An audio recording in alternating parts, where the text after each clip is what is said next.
Hi guys on YouTube. Here's a little review of Addy's bedtime accessories. Her accessories come with a beautiful little doll, and this doll is called Ida Bean. She's not the original Ida Bean that Addy first had, but she is a duplicate of her for the Be Forever launch. This is the lamp that's a part of Addy's Christmas story, so you guys might want to read that soon. And it also comes with a mother hieroglyphics, mother goose and hieroglyphics. And this is important because at one point in time in American history, it was illegal for African Americans to go to school or to even read. So that was a huge part of Addy's story. And I also found this book that I usually read, and it's called Steamboat School. So it gives you guys a little bit of history behind that law that was passed, making it illegal for institutions such as schools to be open for children of Black descent or African American descent. So looking at this book, it actually has real hieroglyphics. See if you guys can check this one out. So it's kind of like a riddle. So it has a horse, a picture of a horse, a rocking horse, so that's obvious, and then it has another horse. All right, so if you guys think you can figure it out, let me know, and I'll give you the answer in just a second.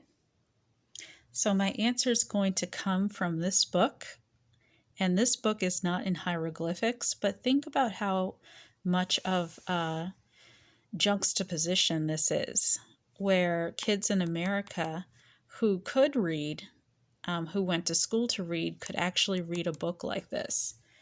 And African Americans back in the 1850s who were slaves had to rely on hieroglyphics and books like that. So that kind of shows how determined African Americans were to improve their station in life and learn how to read, regardless of the fact that it was illegal. Some of them risked their lives just trying to learn how to read.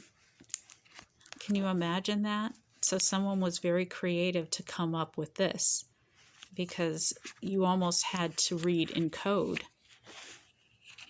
And when you think about it, in literacy, we call this decoding for young children. So for young children, the first part of reading is looking at pictures and then trying to use it to help them learn how to break down words and letter sounds and whatnot. So let me go ahead and see if I can find it for you while I'm looking at this. All right, so that's this one. Here it is. All right, so the answer to that is this nursery rhyme here. So instead of Banbury Cross, it's Charing Cross. And instead of fine lady, it's old lady. And there's the picture that goes with it. But this is a really nice book. I usually use it for the youngest member of my family because the illustrations are so nice. But then that kind of goes back to this book right here. And with this book, it's really cute. It's a nice story about someone who lived during Addy's time, a man who lived during Addy's time who created a school on a steamboat so that it wouldn't be shut down, because on the river, he kind of got away with it, because on the river, he made sure that his boat was on the Mississippi River, so that in Missouri they passed a law saying it was illegal to teach slaves and people of color to read. And so he was able to create his own steamboat school for kids to learn how to read. And the heartbreaking thing about this story is that the kids were so determined to learn how to read, they did it by candlelight in the dark. That's how determined they were. And then at one point, some men came and said that it was illegal and that they were going to shut down the school. And so then it talks about how a new law was passed in 1847. So Addy's story takes place in 1864, but you can see how this law affected a lot of African Americans, including Addy's family, which is why when Addy started going to school in Philadelphia, once she found her freedom, she was determined to learn how to read. And so this book helps her collection a lot. It helps young girls who buy American Girl products, especially Addy's story. This collection helps to get young readers to understand how American history was back in 1847, 1850, and 1860s. And it explains Reconstruction as well after the Civil War.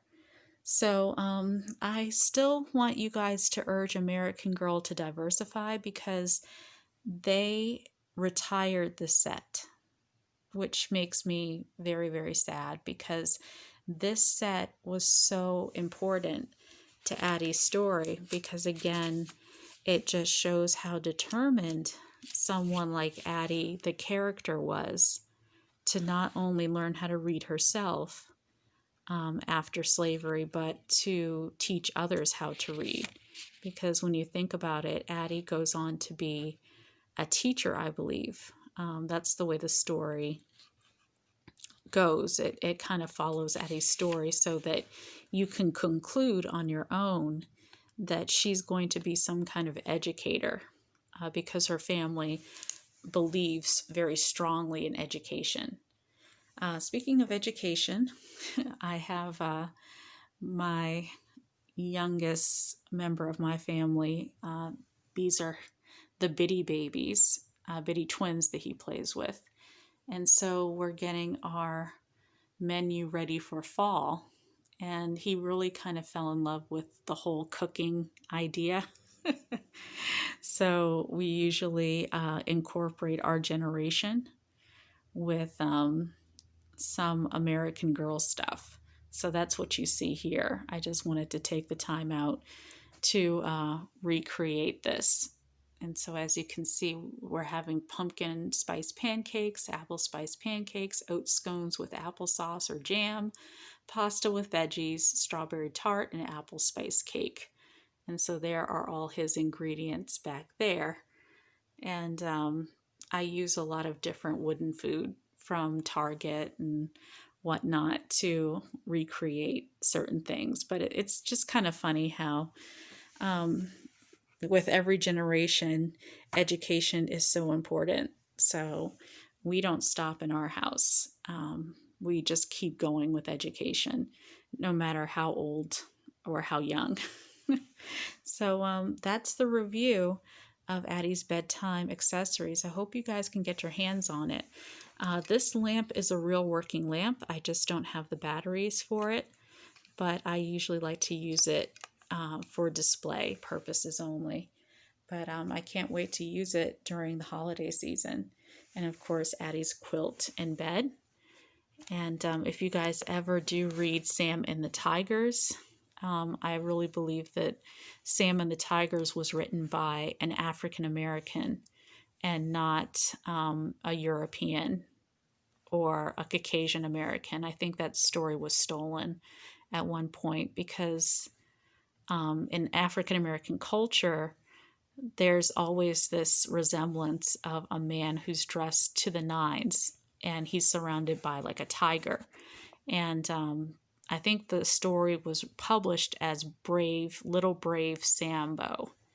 And that was done to demean African Americans. But the story originated, I believe, with an African in mind who came across some tigers. And I believe that was just an African American tale that was passed down, and someone got their hands on it and exploited it.